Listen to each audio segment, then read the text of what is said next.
Jodhpur the blue city, नीले मकानों का शहर, जहां बीपी और शुगर से ज्यादा बात होती है मिर्ची बड़ा और गुलाब जामुन की। यहाँ के खंडे और खावन खंडे पूरे विश्व में प्रसिद्ध है। अगर जोधपुरी डॉक्टर को दिखाने चला जाए तो डॉक्टर जोधपुरी को बोलता है कि भैया फैटी लिवर होना जोधपुरी की निशानी है, यानी अगर आप जोधपुरी है तो आपका फैटी लिवर होना एक आम बात है।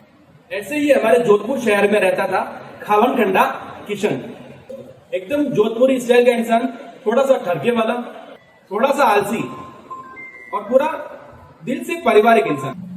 पत्नी, 2 बच्चे और एक छोटा सा घर, बस यही थी उसकी दुनिया।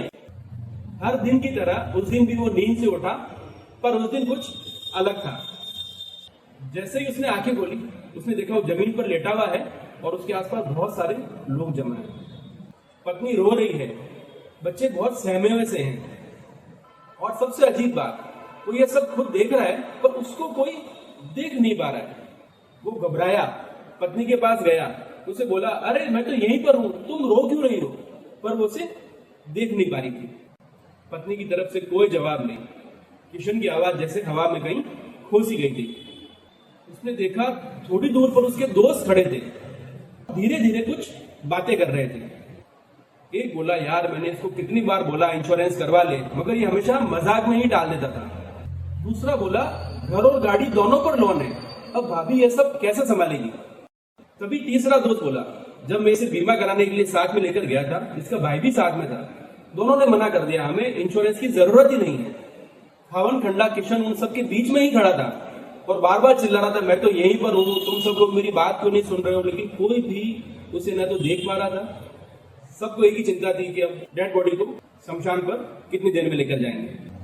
पत्नी जमीन पर बेसुध पड़ी थी, बच्चे कोने में बैठे रो रहे थे, हर चेहरे पर चुप्पी थी, हर आंख में डर था।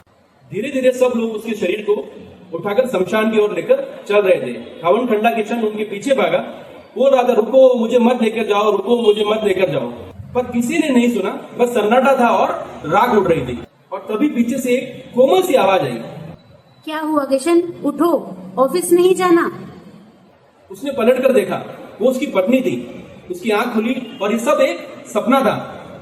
खावन खंडा किशन पसीने से लथपथ था। उसने तुरंत अपनी पत्नी को गले लगा लिया। पत्नी बोली, क्या हो गया, कुछ बुरा सपना देखा? खावन खंडे किशन की आंखों में आंसू निकल रहे थे। उसने धीरे से कहा, भगवान का शुक्र है यह सब सिर्फ एक सपना था। और फिर उसने उसी पल ठान लिया, अब अपने परिवार की खुशी को किसी किस्मत के भरोसे पे नहीं छोड़ूंगा। अब मैं सच में जिम्मेदार बनूंगा, क्योंकि परिवार की देखभाल सिर्फ प्यार से नहीं होती है, उसे सुरक्षा भी चाहिए, अपने कल की, अपने भविष्य की।